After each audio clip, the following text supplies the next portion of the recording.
Assalamualaikum warahmatullahi wabarakatuh. Saya Farah Natasha Saputri dari kelas F dengan NIM 201102278 dari Prodi Ilmu Administrasi Negara. Di sini saya akan menjelaskan definisi dari partai politik. Partai politik adalah organisasi politik yang menjalani ideologi tertentu untuk atau dibentuk dengan tujuan umum. Definisi lainnya adalah kelompok yang terorganisir yang anggota-anggotanya mempunyai orientasi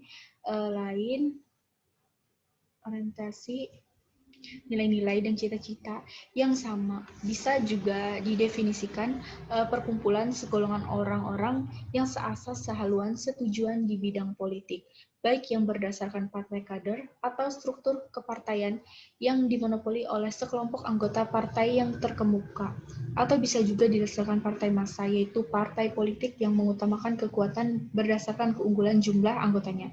Tujuan kelompok ini ialah untuk memperoleh kekuasaan politik dan merebut kedudukan politik dengan cara konstitusional untuk melaksanakan kebijakan-kebijakan mereka. Dan sejarah partai politik. Pada masa penjajahan Belanda, partai ini disebut sebagai periode pertama lahirnya partai politik di Indonesia. Partai politik yang paling pertama dibentuk di Indonesia adalah The Indies Party pada 25 Desember 1912 oleh Dewes Dekker, Ki Hajar Dewantara, dan Cipto Mangunkusumo. Lahir partai menandai adanya kesadaran nasional. Pada masa itu, semua organisasi baik yang bertujuan sosial seperti Budi Utomo dan Muhammadiyah ataupun yang berasaskan politik agama dan sekuler seperti Serikat Islam, PNI, dan partai politik ikut memainkan peranan dalam pergerakan nasional Indonesia Merdeka. Masa penduduk Jepang. Pada masa ini, semua kegiatan partai politik dilarang. Hanya golongan Islam diberi kebebasan untuk membentuk partai-partai Majelis Syuro Muslimin Indonesia, Partai Masyumi yang lebih banyak bergerak di bidang sosial. Masa merdeka mulai 1945. Beberapa bulan setelah proklamasi kemerdekaan terbuka kesempatan yang besar untuk mendirikan partai politik, sehingga bermunculanlah partai-partai politik Indonesia melalui maklumat yang diumumkan oleh Bung Hatta pada 3 November 1945 menjadi tonggak awal tumbuhnya partai politik pasca kemerdekaan. Asal-usul Partai Keadilan Sejahtera atau sejarah Partai PKS bisa ditelusuri dalam sejarah Partai PKS, mulai dari gerakan dakwah kampus yang menyebar di berbagai universitas di Indonesia pada tahun 1980-an. Bisa dikatakan pelopor gerakan ini adalah Muhammad Natsir, yaitu mantan Perdana Menteri Indonesia dan bagian dari sejarah Partai Masyumi yang dibubarkan pada tahun 1960. Muhammad Natsir mendirikan Dewan Dakwah Islamiyah Indonesia (DDI) pada tahun 1967. Pada awalnya lembaga ini memfokuskan diri pada usaha untuk mencegah kegiatan misionari Kristen di Indonesia. Peran DDI yang paling penting adalah dalam memprakarsai kelahiran lembaga Mujahid dakwah sebagai afiliasinya, dengan dipimpin oleh Imanuddin Ibrahim yang aktif melakukan pelatihan keagamaan bertempat di Masjid Salman ITB.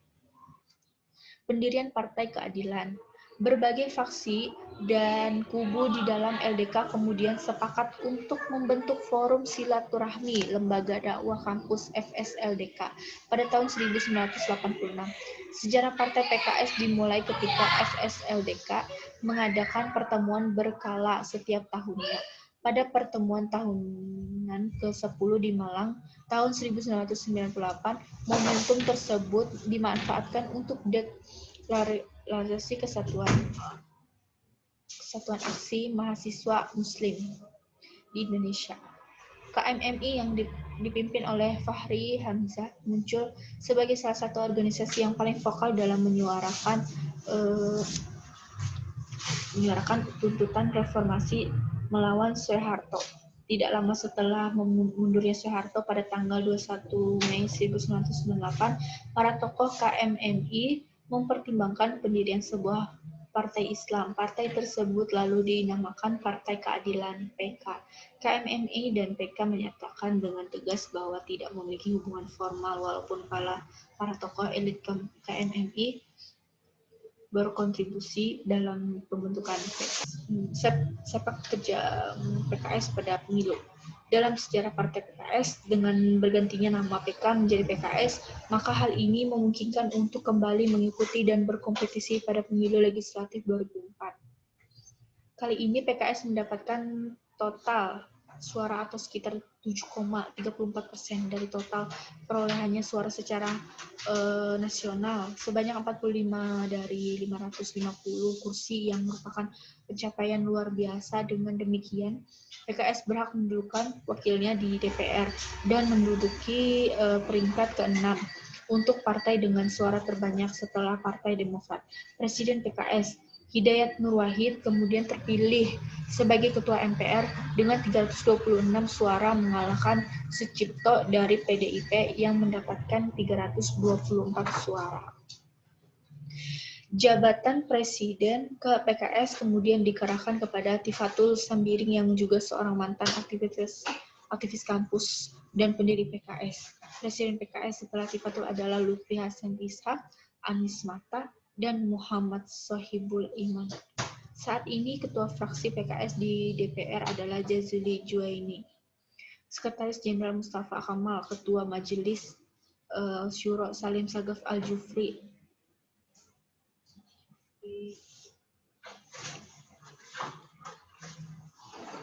dan Wakil Ketuanya Hidayat Nur Wahid memasuki pemilu 2009 dalam sejarah Partai PKS.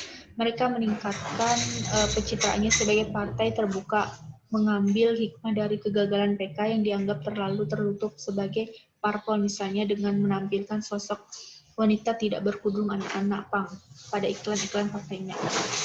Bahkan ada wacana untuk calon legislatif non-muslim yang dinyatakan oleh beberapa elit partai.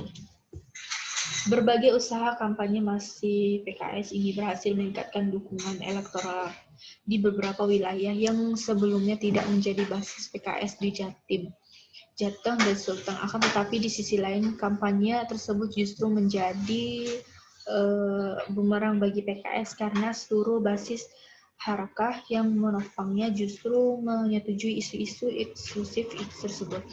Walaupun demikian, perolehan suara PKS bisa naik pada pemilu 2009 jauh lebih baik daripada partai lainnya yang mengalami guncangan akibat suara Partai Demokrat yang naik secara tajam.